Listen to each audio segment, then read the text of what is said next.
For years, Israel and Iran fought each other in the shadows. Through cyberattacks, proxy militias, covert strikes, assassinations, and deniable operations, both sides tried to weaken the other without triggering a direct regional war. But now that shadow conflict has burst into the open, missiles are crossing borders in plain sight.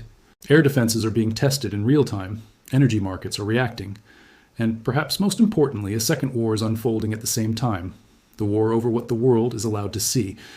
Because in a modern missile conflict, destruction is only one part of the story. The other part is narrative. Who was hit? How badly? Which videos are real? Which images are old? Which side is exaggerating and which side is hiding losses? In this war, every crater is also a message. Every blackout becomes a political symbol. Every viral clip can shape public morale, foreign opinion, financial markets, and military calculations.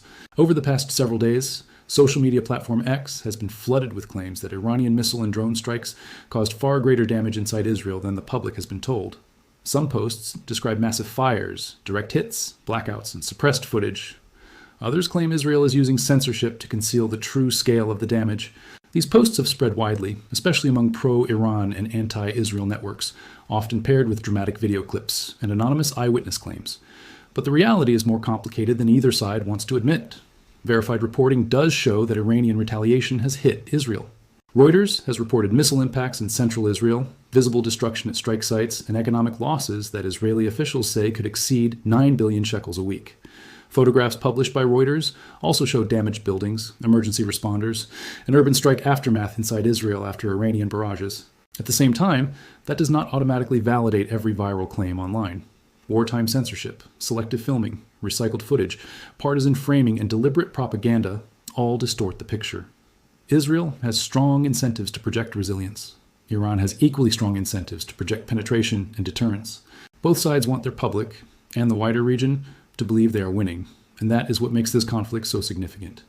This is no longer just a military exchange between two long-standing enemies.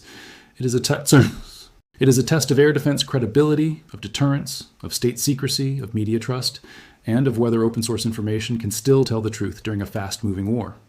It is also tied to much bigger systems: oil prices, Gulf security, global shipping routes, alliance politics, and the possibility that a regional confrontation could spill far beyond Israel and Iran.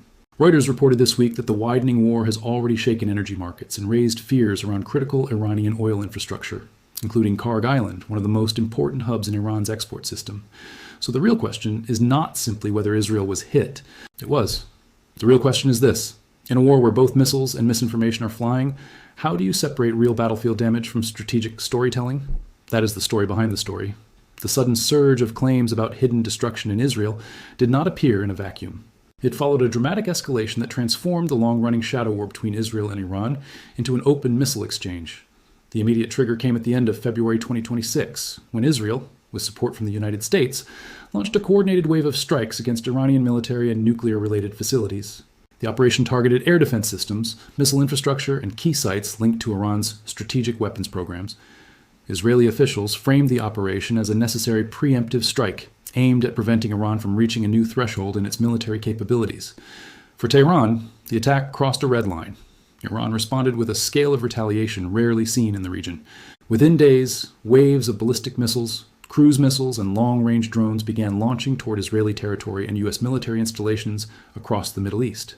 Cities like Tel Aviv, Haifa, and areas in central Israel suddenly found themselves under sustained missile alerts. Sirens sounded repeatedly as civilians rushed into shelters and fortified rooms designed to withstand blasts. Israel's multi-layered air defense network, including the famous Iron Dome system, activated continuously, intercepting incoming projectiles in the skies above urban areas. But no air defense system is perfect. Even highly successful interception systems allow some projectiles to get through. Some missiles slip past defenses, while others are destroyed in the air but send fragments raining down. To understand why the information war around Israeli damage has become so intense, you have to look at the deeper strategic logic behind this conflict. For decades, Israel built one of the most sophisticated missile defense networks in the world.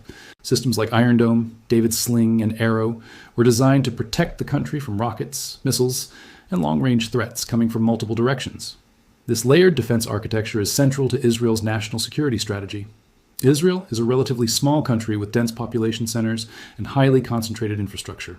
A successful barrage of missiles hitting major cities, ports, or energy facilities could have outsized economic and psychological effects.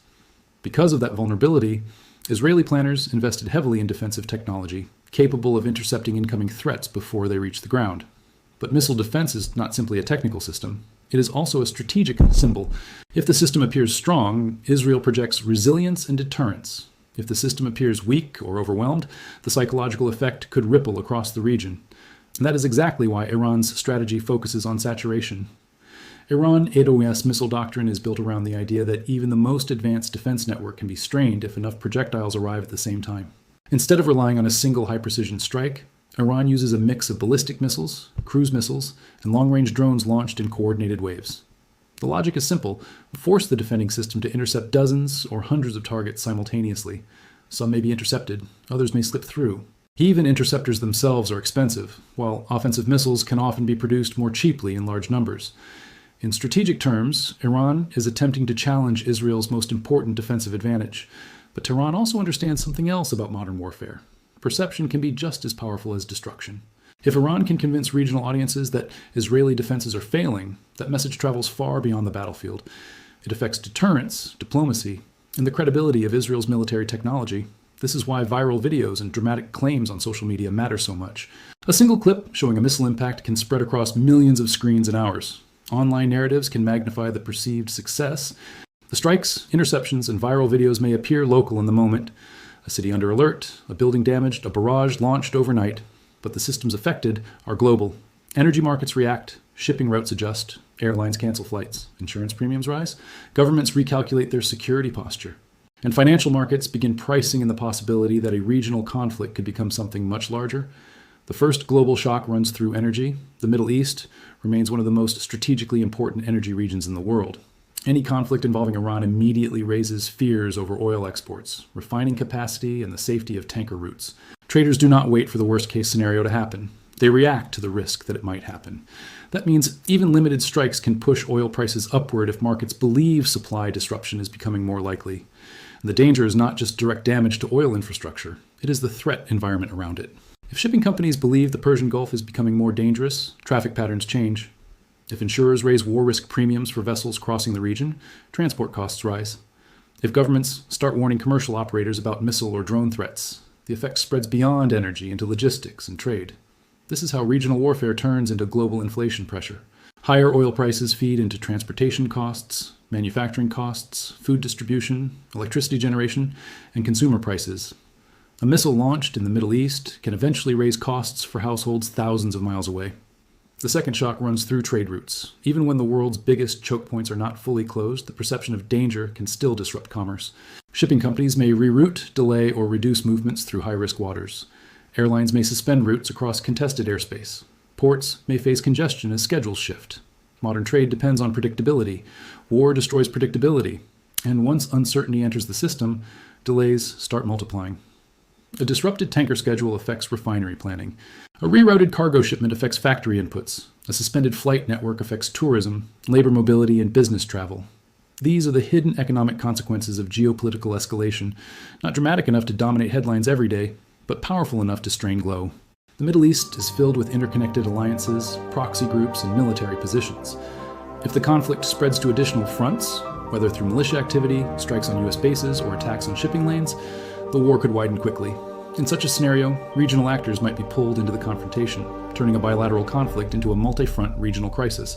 The third and most dangerous scenario is strategic miscalculation. Missile warfare carries a constant risk of unintended escalation.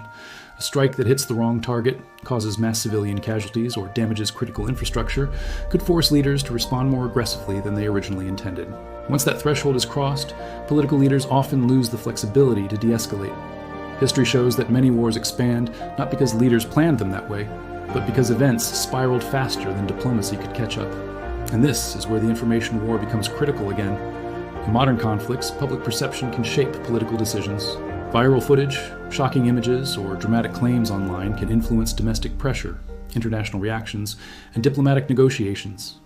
Governments understand this, which is why controlling information has become almost as important as controlling territory.